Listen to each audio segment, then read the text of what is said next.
실수를 반복하지 마세요 라는 제목을 가지고 오늘 본문의 말씀을 함께 나누려고 합니다. 운전자가 언제 교통사고를 가장 많이 낼까요? 초보 운전 시절일까요? 제 경험으로 볼 때, 제가 사고를 났던 경험으로 볼 때 운전에 조금 자신감이 붙었을 때입니다. 방어 운전의 수준은 이르지 못했지만 나름대로 운전에 아주 자신이 있어서 나는 이 정도 돼라고 할 때 가장 접촉사고도 많고 그런 교통사고도 많이 내는 것 같습니다. 신앙도, 신앙의 지식도, 인생도 비슷합니다. 조금 안다고 생각할 때 가장 많이 실수를 합니다. 고린도 교회 수준이 딱 여기에 머물러 있었습니다. 스스로는 고린도 교회가 자신들은 꽤 선 줄 알았습니다. 꽤 자신감이 있었습니다. 그런데 바울이 보기에는 이제 초보 수준을 조금 넘은 그런 수준에 있었던 것입니다. 그래서 바울은 이들을 향해서 12절에 선 줄 아는 자라고 불렀습니다. 그러면 고린도 교인들 중에 스스로 자기가 스스로 섰다라고 생각하는 이유가 무엇일까요? 우상과 우상의 제물에 대한 지식을 갖고 있었습니다. 그리고 우상은 아무것도 아니고 우상의 제물을 마음대로 먹어도 된다는 생각을 갖고 있었습니다. 그래서 타인에 대한 배려나 타인에 대한 어떤 절제나 이런 거에 대해서는 크게 생각하지 않는 그런 수준에 있었던 것입니다. 그래서 바울은 이들에게 이렇게 권면합니다. 넘어질까 조심하라. 그들의 신앙과 지식과 삶이 미숙하고 온전하지 못해서입니다. 오늘 본문 10장은요.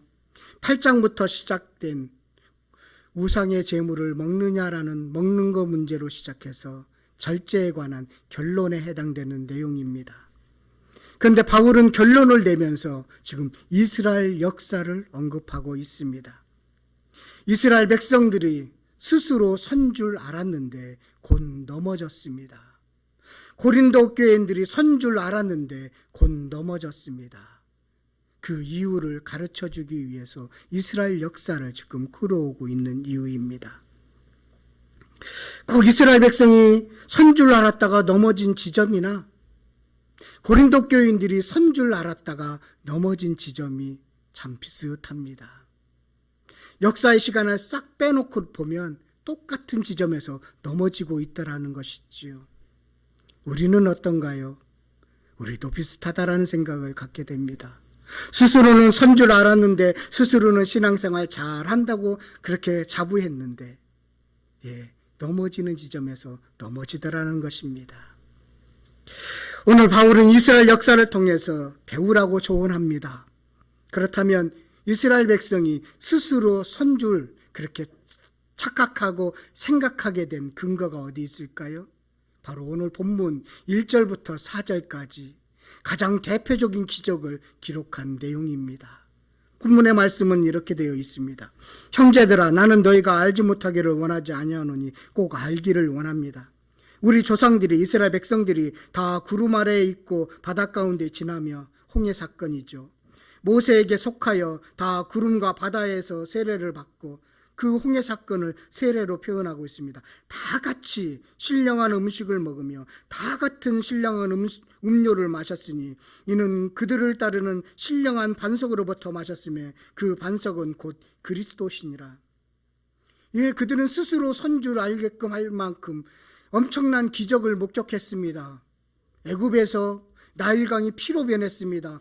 그리고 나서 바로의 왕 장자가 죽는 10가지의 기적을 목격했습니다. 그래서 애굽의 노예로부터 해방되었습니다. 딱 해방돼서 출발하는데 구름 기둥이 딱 나타나서 그들을 인도합니다. 기가 막히지요. 그리고 홍해에 이르렀습니다. 그런데 뒤에는 애굽 군대가 쫓아옵니다. 앞에는 홍해가 막혔습니다. 그때 하나님이 모세에게 이렇게 이스라엘 백성들에게 말하라고 합니다. 출애굽기 14장 13절에 모세가 백성에게 이르되 너희는 두려워하지 말고 가만히 서서 여호와께서 오늘 너희를 위하여 행하시는 구원을 보라. 너희가 오늘 본 애굽 사람을 영원히 다시 보지 아니하리라. 예, 이 말씀대로 하나님은 밤새 바람을 불게 하셔서 홍해를 열어놓았습니다. 그렇게 홍해를 가르시고 그리고 이스라엘 백성들을 그 바다를 맨 땅처럼 걸어가게 하셨습니다. 그리고 쫓아오는 애국 군대를 몰살시켰지요. 엄청난 기적을 경험했습니다. 이스라엘의 민족적으로 구원을 받았습니다. 죄와 사망에서 해방되어 자유인이 되었습니다. 옛사람이 청산되고 이제 새로운 삶을 살게 되었습니다. 참된 자유를 만끽하게 된 것이지요. 엄청난 사건입니다. 그리고 아무것도 없는 광야에서 신령한 음식을 먹었습니다. 신령한 음식은 만나입니다. 왜 신령한 음식이라고 했을까요? 땅에서 나오지 않고 하늘에서 떨어졌기 때문입니다. 40년 동안 하루도 그치지 않고 매일매일 만나를 먹을 수 있게 되었습니다. 그래서 이스라엘 백성들은 하늘을 보면서 사는 법을 배웠습니다. 은혜로 사는 법을 배웠습니다. 기가 막힌 은혜이죠. 기가 막힌 기적입니다. 여기서 그치지 않습니다. 광야는 물이 없는 곳입니다. 그런데요, 그들이 머무는 곳에서마다 물이 솟아났습니다. 그래서 갈증을 느끼지 않았습니다. 늘 물이 차고 넘쳤습니다. 물이 부족이 없는 광야에서 물이 부족함이 없었습니다. 엄청난 기적입니다. 그 이야기를 1절부터 4절까지 말씀하고 있습니다. 그래서 선 줄 알았다라는 거예요. 그러면 고린도 교인들이 스스로 선 줄 알은 그 까닭은 어디에 있을까요? 그 근거는 어디에 있을까요? 고린도 교인들이요. 이스라엘 백성들은 모세 안에서 세례를 받은 것처럼 고린도 교회는 예수 안에서 세례를 받았습니다. 죄와 사망에서 벗어나서 자유인이 되었습니다. 이제는 정말로 그 자유의 지식을 누리면서 살게 되었습니다. 얼마나 기쁜지요. 엄청난 기적을 체험했습니다. 여기서 그치지 않습니다. 이스라엘 백성들에게 날마다 은혜를 베푸셨습니다. 그래서 은혜로 사는 법을 그들은 배웠습니다. 예수 그리스도와 동행하는 법을 배웠습니다. 예, 그러니 그들은 스스로 선 줄 알게 되었습니다. 이스라엘의 기적과 고린도 교회의 기적은 약간 형태는 다릅니다. 그러나 내용은 같습니다. 그래서 이스라엘이 선 줄 아는 것처럼 고린도 교회들도 선 줄 알았습니다. 그런데 그들이 넘어졌다는 것입니다. 똑같이 선 줄 알게 된 이유는 동일하지요. 그런데 이런 신앙의 체험을 통해서 선 줄 알았던 이스라엘 백성과 고린도 교인들이 범한 실수는 무엇일까요? 바울은 4가지를 지적하고 있습니다. 첫 번째, 우상 숭배입니다. 7절에 그들 가운데 어떤 사람과 같이 너희는 우상 숭배하는 자가 되지 말라. 그들 가운데 어떤 사람은 이스라엘 백성들입니다. 너희는 고린도 교회죠. 우상 숭배하는 자가 되지 말라. 기록된 바 백성이 앉아서 먹고 마시며 일어나서 뛰논다 함과 같으니라. 시내산 밑에서 금송아지를 만든 사건입니다. 율법을 받으러 하나님이 모세를 시내산으로 올라오라고 하셨지요. 그런데 내려올 기미가 없는 것입니다. 이스라엘 백성들은 모세를 마치 보이는 하나님처럼 섬겼습니다. 따랐습니다. 그런데 지금 자기 눈앞에 하나님이 없어진 것입니다. 하나님의 대통치자인 모세가 없어진 것입니다. 걱정이 생겼습니다. 두려움이 생겼습니다. 그래서 백성들이 아론에게 찾아가서 보이는 신을 우리에게 만들어 달라고 요구합니다. 그래서 아론은 백성들의 요구에 따라서 그들의 은과 금과 폐물을 가지고 금송아지를 만듭니다. 그 금송아지, 하나님은 이렇게 생겼을 것이라고 생각했던 그 금송아지에 대해서 아론이 무엇이라고 하냐면 애굽 땅에서 인도해낸 너희의 신이다. 보이는 신이다. 아론의 생각에는 하나님이 이렇게 생겼을 것이라고 생각했던 것입니다. 그래서 금송아지, 애굽에서 익숙했던 금송아지를 만든 것입니다. 자기 소원을 이루기 위해서, 두려움을 떨쳐내기 위해서 금송아지를 만들었습니다. 사실은 금송아지는 기도의 대상도 아닙니다. 각종 우상 앞에서 외우는 주문은 자기에게 하는 것이지, 그것은 우상에게 아무도 듣지 못하는 자기 최면에 불과한 것입니다. 금송아지는 아무것도 아니지요.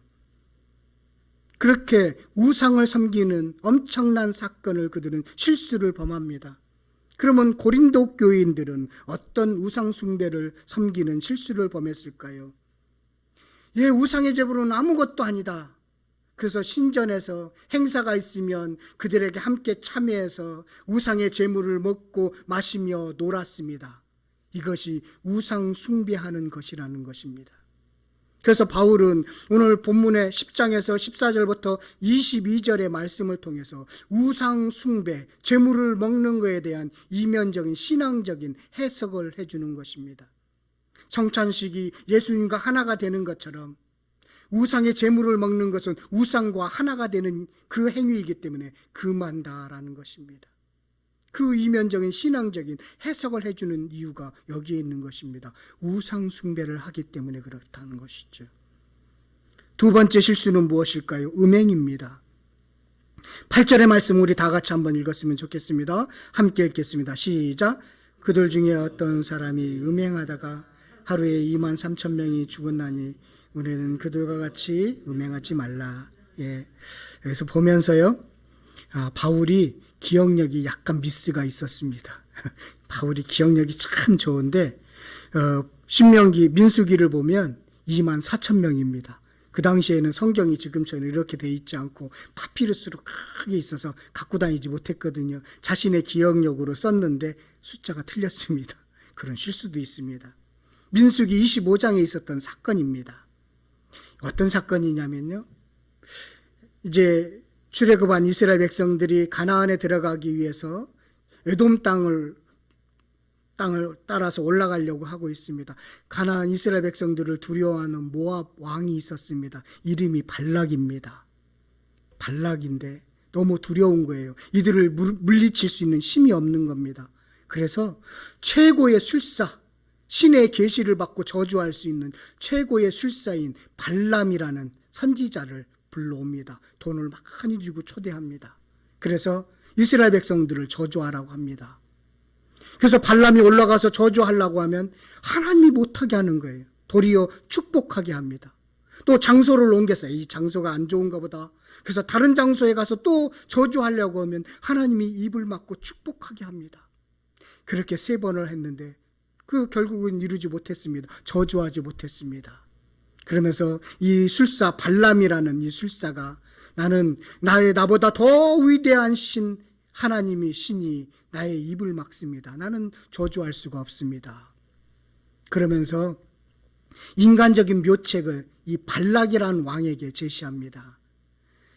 어떤 제시를 하느냐면 이스라엘 백성들을 초대해서 그들과 함께 먹고 마십시오. 뛰노십시오. 그런 내용입니다. 민수기 25장 1절부터 3절까지의 말씀입니다. 이스라엘이 시딤에 머물러 있더니 그 백성이 모함 여자들과 음행하기를 시작하니라. 그 여자들이 자기 신들에게 제사할 때 이스라엘 백성을 청하매 백성이 먹고 그들의 신들에게 절함으로 이스라엘이 바알부엘에 가담한지라. 여호와께서 이스라엘에게 진노하시니라. 모압 여인과 음행 사건을 버물러서 우상을 섬기도록 하는, 타락하도록 하는 음행 사건이 여기서 있었습니다. 고린도 교회는 그러면 음행에서 자유로웠었나요? 아니지요. 고린도 교인 중에 어떤 분은 자신의 아버지의 아내를 취했습니다. 음행이 깊숙이 고린도 교회에 자리 잡고 있음을 보여주고 있습니다. 그리고 고린도 그 지역 자체가 음행이 아주 성행하는 지역이었습니다. 그래서 교회도 음행에 자유롭지 못했습니다. 그래서 음행 사건을 이야기하고 있는 것입니다. 세 번째는 하나님을 시험한 사건입니다. 9절 말씀 우리 다 같이 한번 읽겠습니다. 시작. 그들 가운데 어떤 사람들이 주를 시험하다가 뱀에게 멸망하였느니 우리는 그들과 같이 시험하지 말자. 민수기 21장에 있었던 사건입니다. 민수기 21장 4절부터 6절 말씀 보면 이렇게 되어 있습니다. 백성이 호르산으로 출발하여 홍해길을 따라 에돔 땅을 우회하려 하다가 길로 말미암아 백성의 마음이 상하니라. 백성이 하나님과 모세를 향하여 원망하되 어찌하여 우리를 애굽에서 인도해 내어 이 광야에서 죽게 하는가. 이곳에는 먹을 것도 없고 물도 없도다. 우리 마음이 하찮은 음식을 싫어하노라 하며 여호와께서 불뱀들을 백성 중에 보내어 백성을 물게 하심으로 이스라엘 백성 중에 죽은 자가 많으니라. 이스라엘 백성들이 이제 시내산에서 출발해서 가데스 바냐에서 있다가 이제 가나안으로 올라가려고 합니다. 그래서 모세가 에돔 왕에게 이런 부탁을 해요. 그 왕의 길로 우리가 올라갔으면 참 좋겠습니다. 그 길을 좀 사용하도록 해 주십시오. 허락해 주십시오. 라고 그렇게 부탁을 합니다. 그랬더니 에돔 왕이 그 모세의 요청을 거절합니다. 그랬더니 백성들이 에돔을 칩시다. 그리고 나서 우리가 왕의 길로 올라갑시다. 편한 길로 올라갑시다. 그렇게 했던 것이죠. 그런데 하나님은 에돔은요, 에서의 후손입니다. 이스라엘은 야곱의 후손이잖아요. 그 올라가면 형제입니다. 그러니까 하나님께서는 에돔을 치지 말라고 합니다. 그래서 할 수 없이 이제 험한 길, 거친 길로 돌아가야 되게 되었습니다. 백성들의 마음이 힘들어진 것이죠. 백성들의 마음이 상한 것입니다. 왜요? 바로 올라가면 편한 길이 있는데 자꾸 어려운 길로 가라고 하니까요. 그래서 마음이 힘들어졌습니다. 돌아가는 것이 하나님의 뜻이 아니라는 생각이 들었습니다. 그래서 모세를 향해서 불평하고 원망합니다. 선줄 알았는데 넘어진 이유입니다. 고린도 교인들은 어떤가요? 형제들끼리 나누어졌습니다. 네파로 분파로 나누어졌습니다. 그리고 서로 시기하고 분쟁했습니다. 그리고 영적인 지도자 바울을 향해서 불평하고 원망했습니다. 형태는 다르지만 내용은 같습니다. 네 번째는 원망의 사건입니다. 10절 말씀이죠. 그들 가운데 어떤 사람이 원망하다가 멸망시키는 자에게 멸망하였나니 너희는 그들과 같이 원망하지 말라. 그들은 광야에서 10번 이상 원망하고 불평했습니다. 대표적인 원망 사건은 가데스 바냐에서 있었던 사건입니다. 정탐하지 않아도 되는데 이스라엘 백성들이 정탐을 원합니다. 그래서 하나님이 허락하시죠. 그래서 12족속의 대표를 뽑아서 12명의 정탐꾼을 가나안 땅에 보냅니다. 그리고 돌아와서 보고를 합니다. 10명은 우리는 가나안을 정복할 수 없습니다. 그들에게 비교해 보니까 우리는 메뚜기와 같습니다. 갈렙과 여호수아만 빼고 나머지 모든 사람들이 그렇게 원망하고 불평합니다. 왜 우리를 이곳에 불러와서 죽이려고 합니까? 하나님까지도 원망합니다. 왜 이렇게 이들은 원망하게 되었을까요? 출애굽은 했지만 노예의 근성을 버리지 못해서입니다. 참 노예의 근성이라는 건 참 무서운 것이지요. 우리가 구원은 받았지만 세상의 습관과 지식을 버리지 못합니다. 참 세상이라는 것이 무서운 것입니다. 그래서 구원받았지만 그 구원의 기쁨을 누리지 못하는 이유가 여기 있는 것이죠. 고린도 교회가 그랬다는 것입니다. 세상의 습관을 버리지 못했습니다. 구원은 받았지만 늘 불평하고 원망합니다.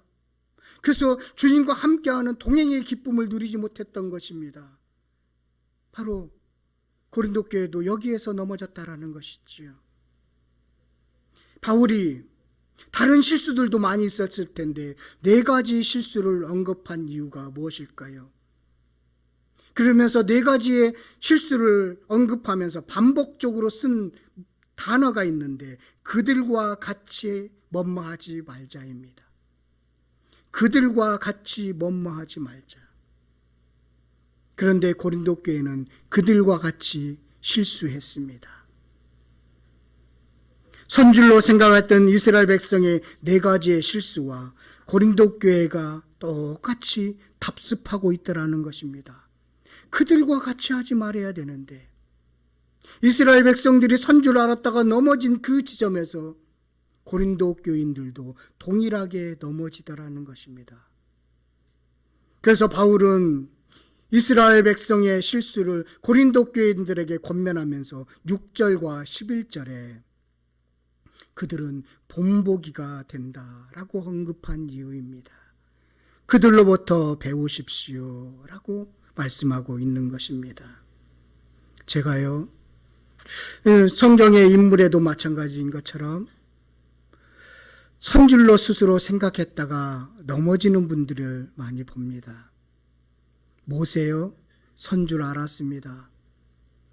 그래서 하나님께서 이스라엘 백성들이 물이 없다고 불평할 때 하나님께서 모세에게 이렇게 시킵니다. 반세에게 말만 해라. 그러면 물이 나올 거야. 근데 화가 좀 많이 났어요, 모세가. 그래서 그 반석을 지팡이로 탁탁 칩니다. 그리고 나서 물이 나옵니다. 거기서 넘어졌습니다, 모세는. 순종하지 않고 넘어졌습니다. 다윗도 얼마나 하나님 앞에 동행하는 사람이었습니까? 그런데 선줄하는데 넘어진 사건 우리는 알고 있습니다. 베드로, 예수님의 수제자입니다. 그는 스스로 선줄 알았습니다. 그런데 넘어졌습니다. 베드로가 어느 정도로 자기가 선줄 알았느냐면 예수님 앞에서 이렇게 말합니다. 다른 제자들은 다 주님을 버려도 저는 절대로 주님을 버리지 않습니다. 저는 끝까지 주님과 함께 할 겁니다. 그렇게 했던 베드로가요, 예수님이 잡히시던 그날 밤에 그 하찮은 그 여종, 그 종 노예가 베드로에게 당신도 예수님의 제자이냐라고 물을 때 나는 아니다라고 3번이나 부인합니다. 아주 하찮은 그 여종의 말에 자기가 스스로 선 줄 알았던 베드로가 넘어지는 것을 보게 됩니다. 모세나 다윗이나 베드로뿐이겠습니까? 이 땅에 많이 선줄 스스로 생각했던 분들이, 많은 사람들이 넘어지는 것을 보게 됩니다. 넘어져요. 안 넘어질 수가 없는 것입니다. 그런데 이 넘어졌다가 곧 일어설 수 있는 근거는 어디에 있을까요? 우리도 가끔 넘어지죠. 신앙생활 하다가 넘어지지요. 내가 스스로 그래도 잘한다고 생각했는데 넘어졌지요. 그런데 일어설 수 있는 근거는 어디에 있을까요? 바로 13절 말씀이 그 이유입니다. 우리 13절 말씀 다 같이 함께 읽었으면 좋겠습니다. 함께 읽도록 하겠습니다. 시작. 사람이 감당할 시험 밖에는 너희가 당할 것이 없나니 오직 하나님은 미보사 너희가 감당하지 못할 시험 당함을 허락하지 아니하시고 시험 당할 즈음에 또한 피할 길을 내사 너희로 능히 감당하게 하시니라. 본문 속에서 시험은 유혹입니다. 시험이 오면 두 길밖에 없습니다. 이길 수 없으면 피하게 하시고요. 이길 수 있는 능력을 주셔서 이기게 하십니다. 그래서 유혹이 있는데, 시험이 있는데 감당하지 못할 시험은 없는 것입니다. 하나님은 여러분들이 감당하지 못할 시험을 주지도 않습니다. 시험이 반드시 오겠지만 힘을 주고 피할 길을 예비해 주십니다. 그리고 이길 수 있는 힘이 붙었다면 이기게 해 주십니다. 그래서 여러분들이 잠시 시험이 와서 넘어질 수 있어요. 그러나 주님께서 피할 길을 예비해 주셔서 일어서게 되고 주님께서 힘을 주셔서 일어서게 되는 것입니다. 이게 은혜입니다. 하나님은 신실하셨어요. 미쁘셔서 우리를 절대로 버리지 않는다는 것입니다. 고난이라는 시험을 우리에게 허락하셨습니다. 여러분, 고난이 있는 것이 유익입니다. 나이가 들면 여러분들은 이제 아직 무좀이 있는 분들이 있으세요? 저는 약간의 무좀이 있었는데요. 몇 년 전부터 가렵지가 않아요. 없어졌어요. 자연스럽게 없어졌어요. 그런데 나이가 먹으면 무좀이 없어진대요. 발에서 땀이 나지 않아서요. 먹을 게 없어서 무좀균이 사라진다는 겁니다. 그래서 여러분, 젊어서 무좀이 있다는 거 건강하다는 표시입니다. 먹을 게 있다라는 것이지요. 고난이라는 것이 똑같은 거라는 것입니다. 나병 환자는 여러분 고통을 몰라요. 그 앞핀으로 찍어도 아픔을 몰라요. 예, 거기에 감각이 없기 때문이에요. 고난이라는 것은 우리에게 감각을 주는 것입니다. 신실하신 하나님께서 피할 길을 예비해 놓으시고 또 이길 수 있는 힘을 주기 위해서 우리를 운동시키시는 것입니다. 그래서 네 가지의 시험으로 인해서 넘어질 수 있습니다. 그러나 일어설 수 있는 것은 바로 13절의 말씀을 우리에게 주셨기 때문입니다. 그렇다면 우리는 어떻게 해야 될까요? 우리에도 반복하는 실수를 줄이기 위해서 필요한 게 있습니다. 31절의 말씀입니다. 우리 31절 말씀 다 같이 한번 읽었으면 좋겠습니다. 함께 읽겠습니다. 시작.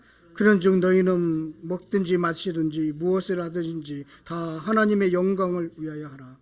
예, 이 말씀을 보통 너 1등 되어서 이 말씀대로 우리가 뭐 무슨 시상식 있으면 하나님께 영광을 돌려요 뭐 이런 이야기 많이 하잖아요.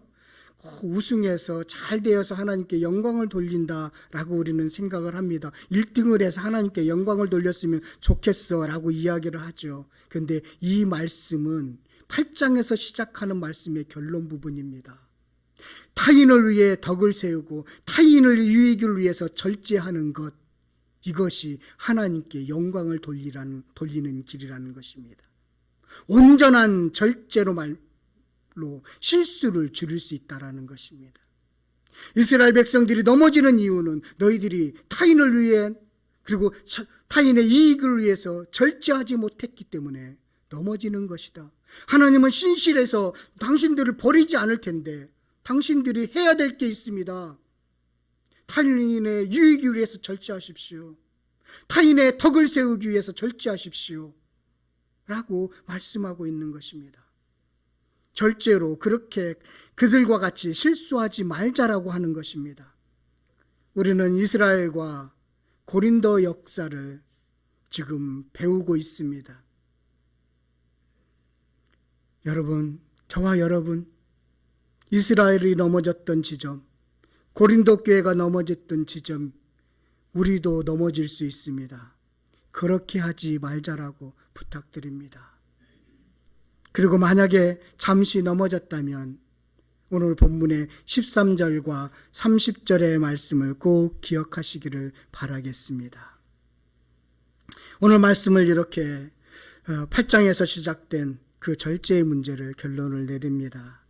그러면서 이렇게 적용했으면 좋겠어요. 반복하는 실수를 줄입시다. 한번 따라했으면 좋겠습니다. 반복하는 실수를 줄입시다. 시작. 반복하는 실수를 줄입시다. 예, 저는 사소한 것에 삐지는 실수를 합니다. 별것도 아닌 것에 삐질 때가 있습니다. 제가 반복하는 실수예요. 어떤 분은 잘하다가 평소에 너무 잘하다가요 말 한마디에 싹 허무는 실수를 범하는 사람이 있습니다. 그 부분에 잘 넘어지는 부분이 있지요. 술을 좋아하시는 분들은요 음주운전에 걸려서 면허가 정지되기도 합니다. 그런데 그것을 끊지 못해서 또 음주운전하는 실수를 범하는 사람들을 보게 됩니다. 돈을 참 잘 못 쓰시는 분들을 제가 보기도 하는데 돈을 잘 모읍니다. 그런데 한꺼번에 실수로 날려버리는 것을 보기도 합니다. 넘어지는 지점입니다. 여러분들이 각자 다릅니다. 넘어지는 지점들이 조금씩 다를 것입니다. 고린도 교회의 이 본보기를 잘 살피시기를 바라겠습니다. 반면교사로 삼으셔서 답습하지 않는 은혜가 있기를 간절히 바라겠습니다.